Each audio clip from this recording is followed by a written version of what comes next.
I'm Brett. And I'm Alice. And we are the Prosecutors.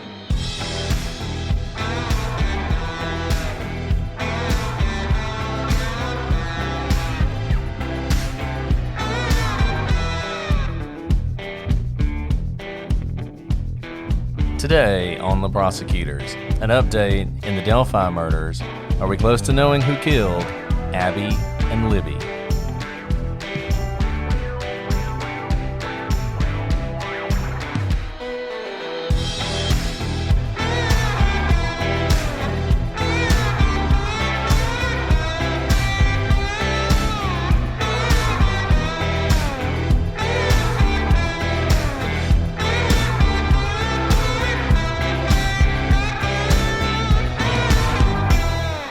Hello, everybody, and welcome to this episode of The Prosecutors. I'm Brett, and I'm joined, as always, by my noteworthy co-host, Alice.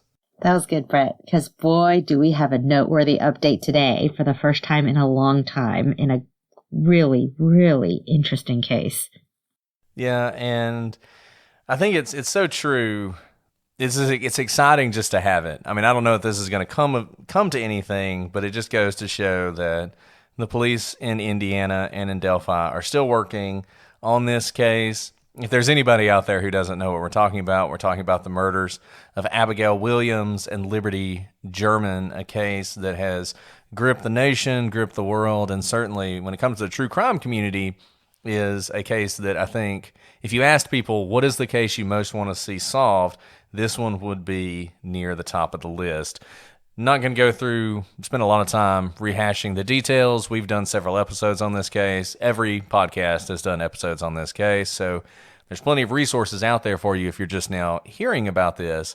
What we really just wanted to do was spend a few minutes talking about this latest release of information from Indiana. We wanted to get it out there because the police want it out there, and though there are certainly podcasts with much bigger listener bases than us that have done things on this, if there's somebody out there who listens to us and needs to hear this, we wanted to make sure that you did. So I don't want to delay any longer. I just want to read for you the press release that the Delphi investigators have released. And if you have any information, I strongly encourage you to contact the contact numbers I'm going to give at the end, or feel free to email us at prosecutorspod@gmail.com. But let me read you this so you know what this update is all about. This is from the Indiana State Police, Lafayette District. Detectives with the Delphi investigation seek information. While investigating the murders of Abigail Williams and Liberty German, detectives with the Carroll County Sheriff's Office and the Indiana State Police have uncovered an online profile named Anthony_Shots. This profile was being used from 2016 to 2017 on social media applications, including but not limited to Snapchat and Instagram. The fictitious Anthony Shots profile used images of a known male model and portrayed himself as being extremely wealthy and owning numerous sports cars. The creator of the fictitious profile used this information while communicating with the juvenile females to solicit nude images, obtain their addresses, and attempt to meet them. Pictured below, you'll see images of the known male model and images the fictitious Anthony Shots profile sent to underage females. We have already identified the male in these images that were used by the Anthony Shots profile. The male that is in these photos is not a person of interest in the investigation. Detectives are seeking information about the person who created the Anthony Shots profile.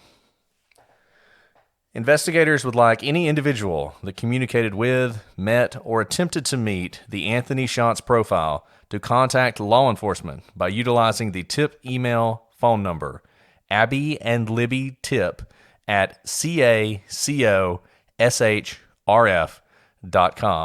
or 765-822-3535.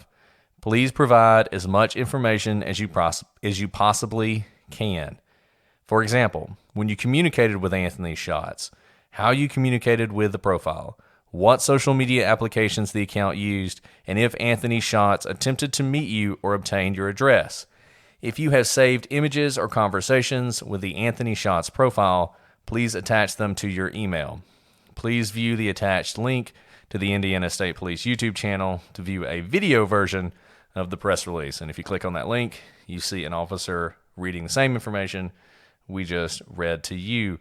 We're going to put this on the website, all of this language with the tip line, with the email address, with the photographs of this male model whose photos were used as part of this profile.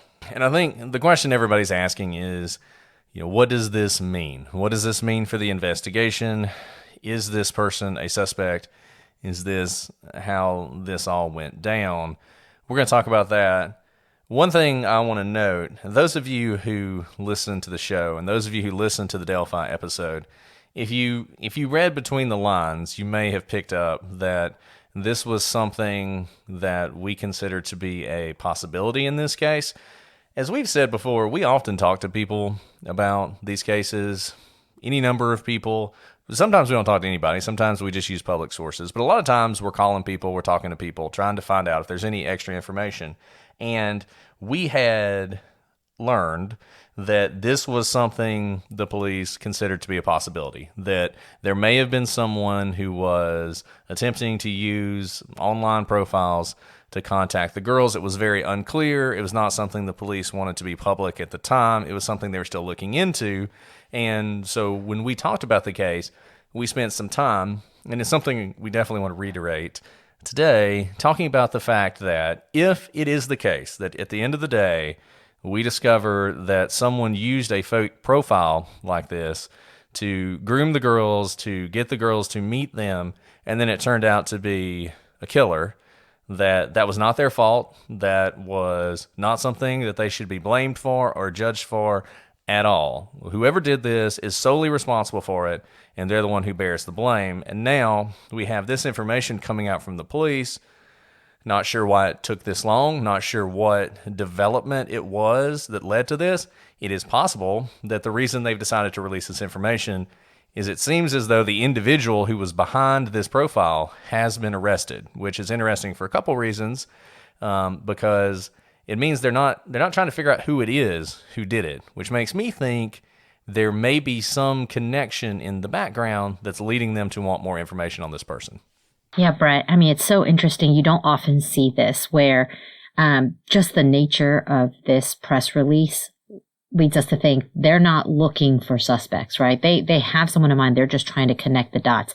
This is an unusual move because, I mean, essentially, you are putting out a Mad Lib and you want someone to fill in the gaps for you, right? And there are problems with that type of investigation, but it's been so long, and I think this is their attempt to try and take further steps in their investigation. I wish they did this earlier, especially if this guy may have contacted other people. He's been in jail since 2017. Is that right, Brett? I'm not sure actually when he was picked up. I'll see if I can. Well, if he was not picked up earlier, this is very disturbing, because if they had knowledge that he was communicating with other girls, that there could be other victims like Abby and Libby.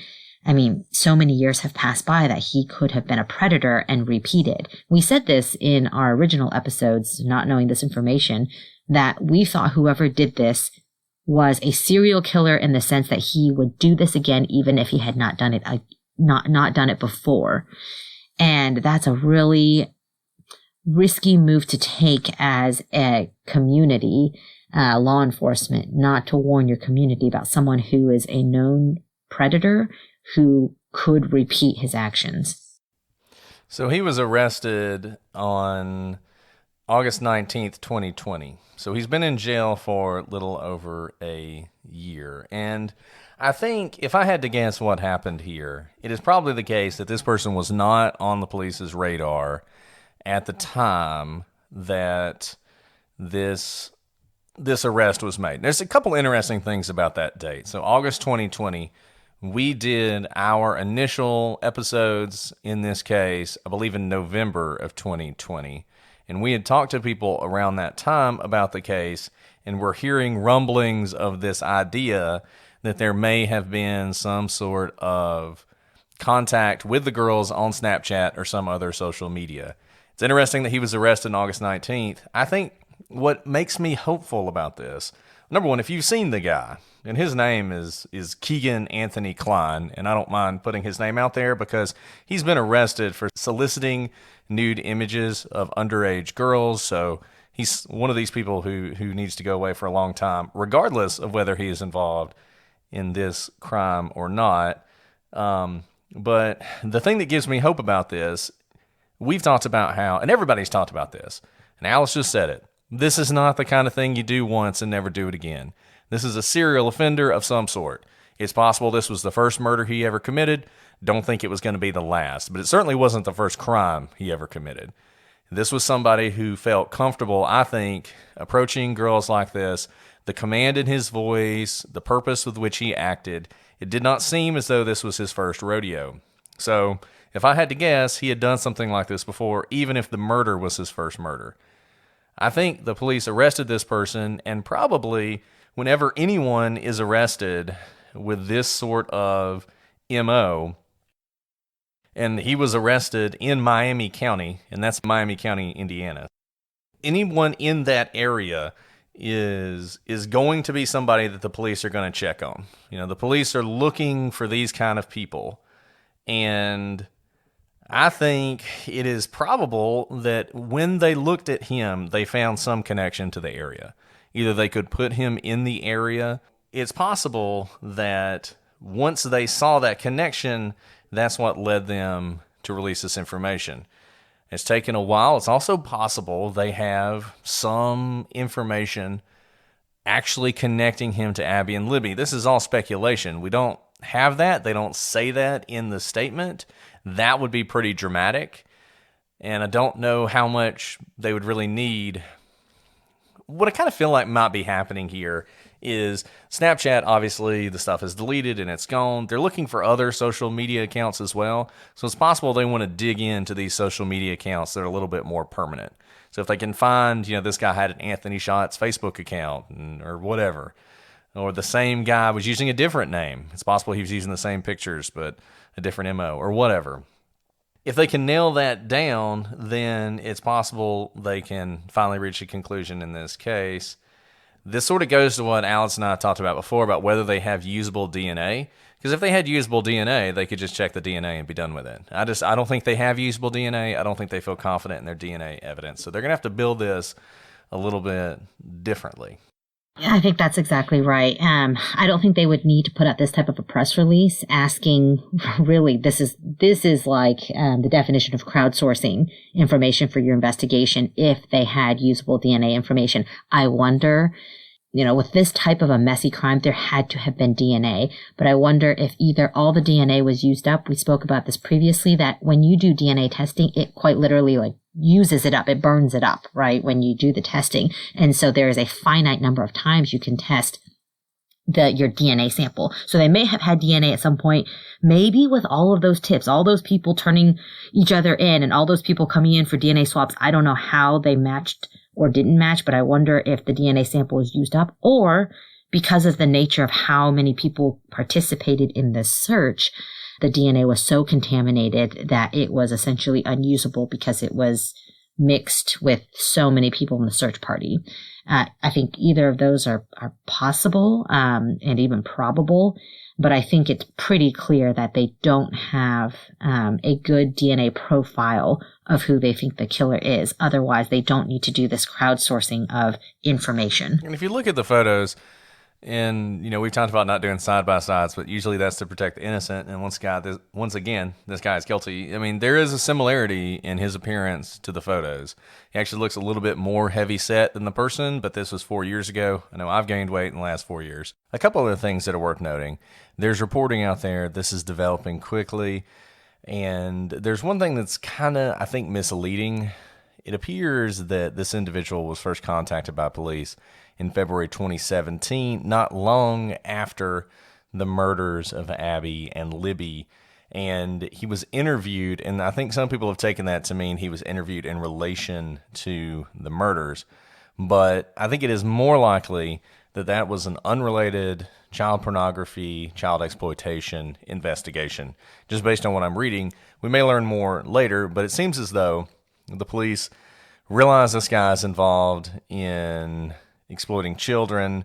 They go to his house, execute a search warrant, and they talk to him about that issue, not necessarily related to the murders at all. He's not charged until, it appears, until 2020. That may seem like a long time to you, 3 years, but honestly, these investigations take a long time. There's a lot of them. There's a lot more of them than you want to know. And investigation of computers and phones and that sort of forensic analysis takes time, and there's a backlog. So it's just not that strange to see a child pornography case from 2017 prosecuted in 2020. So I don't necessarily know that there's any relation there. Now, what I do think probably happened, just based on what we know, like I said, we had heard about this possibility of some sort of contact, internet contact, back when we were doing our episodes. And we're asked not to say anything about it, so we didn't say anything about it. Now it's public, that part of the investigation, so I feel like we can talk about it.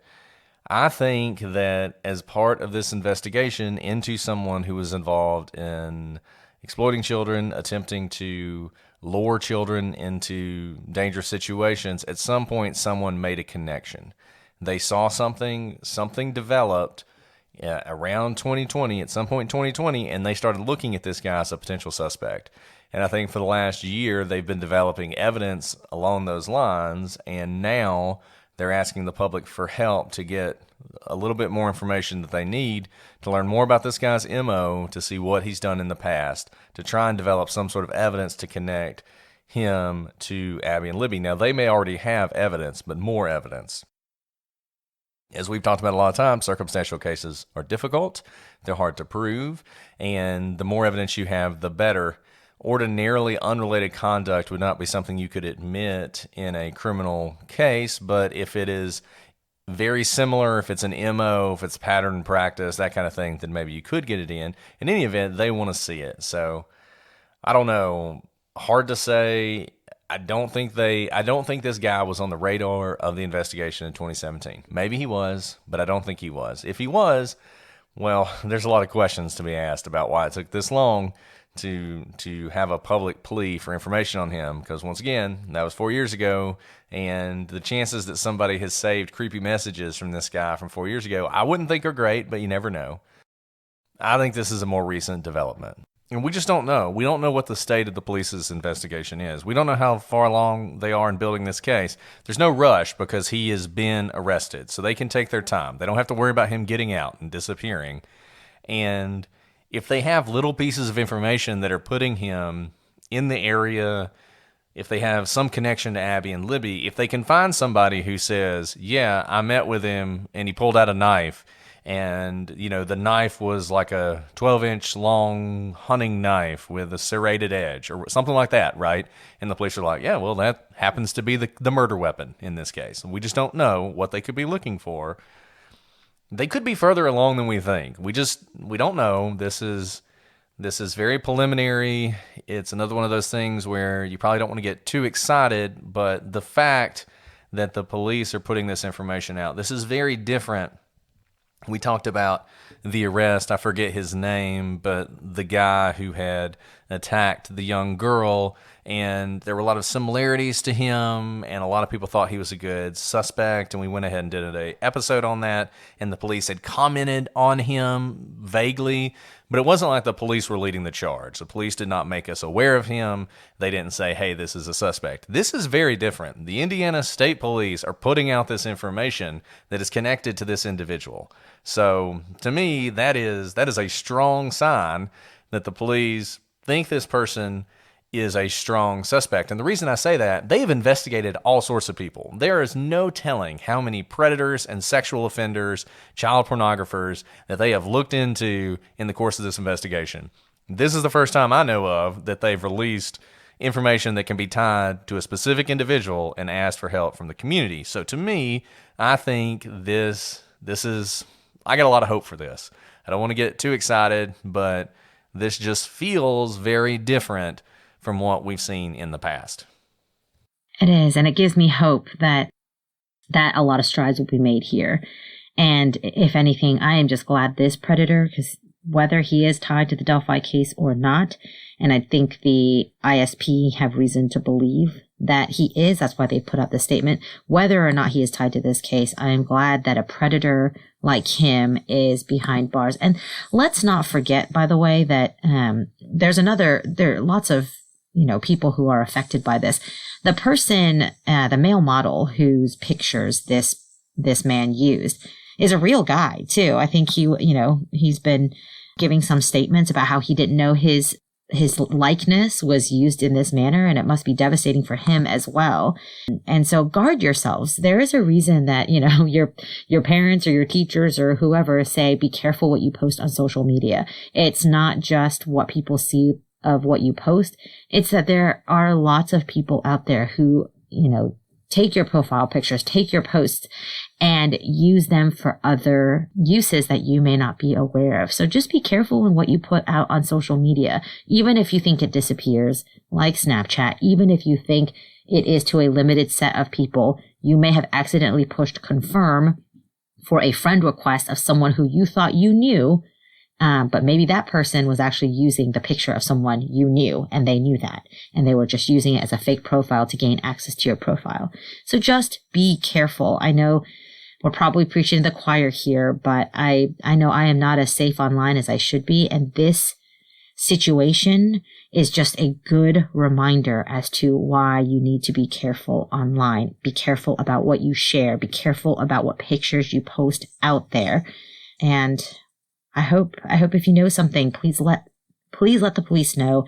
If you're nervous about doing that, let us know. We'll pass it along to the right authorities. And I think one thing everyone should take away from this, no matter what happens, the police are still looking into this case. They're still investigating this case. This is still an active investigation. This is not a cold case. So whether you know anything about this guy or not, it shouldn't stop you from, if you have information or you think you have information, go ahead and contact the police. Don't let this stop you. We talked about this before as well. Even though this seems to be a stronger suspect than we've had in the past, and I don't know if the police are calling him a suspect, but he feels like a suspect to me. Don't let that discourage you. I know that's always a concern in a case like this, that people will see this information and be like, well, I guess that's the guy, not the other guy who I thought really fit the profile, and I was going to call the police, but now I'm not going to. Go ahead and call them, share the information. It's not a big deal, and it will not harm this investigation at all. All it can do is help it. And the other thing, and we started with this, there are already people trying to somehow blame Abby and Libby for their own murders because they may have talked to the wrong person online, and that is total and utter BS. These people are predators. They know how to prey on kids. They know how to take advantage of kids, even smart kids, even kids who've been told how to avoid this kind of thing. The internet is an incredibly dangerous place with incredibly dangerous people on it, and they're good at manipulating others. So whatever ends up happening here, Abby and Libby were 100%. They should have been able to get online and not have to worry about this. They should have been able to go to this park and enjoy the day and not have to worry about this. This is not their problem. This is not their fault. And nobody should be casting blame in any way on them for what happened if it turns out that this was someone pretending to be someone else to gain their trust and gain knowledge of where they were going to be that day. Absolutely, Brett. And thank you all for bringing this to our attention. I think when this news hit, so many of you emailed us and tweeted at us. And so we know that interest is still high in this case. This case is still relatively fresh in witnesses' minds. But like we said, witnesses' memories fade. And now is the time, if you know anything, to report it. We don't have a whole lot to say. This is a short episode, obviously, because this is all we know. But this is, like I said, this gives me a lot of hope, and I know it gives a lot of people hope. And we'll obviously be following this case and any developments that happen in the next few days, weeks, months. If it takes time, don't be discouraged. These investigations take time, and they are nailing this down, and they want to get this right. So let them have the space and the time they need to figure this out. And hopefully, at the end of the day, this will bring justice in a case that we all want to see justice happen. So that's all we have. Once again, prosecutorspod@gmail.com. If there's anything you want to share or anything you want to say, we'll be back soon, and we certainly will be back if there are any other developments in this case. But until then, I'm Brett. And I'm Alice. And we are the Prosecutor.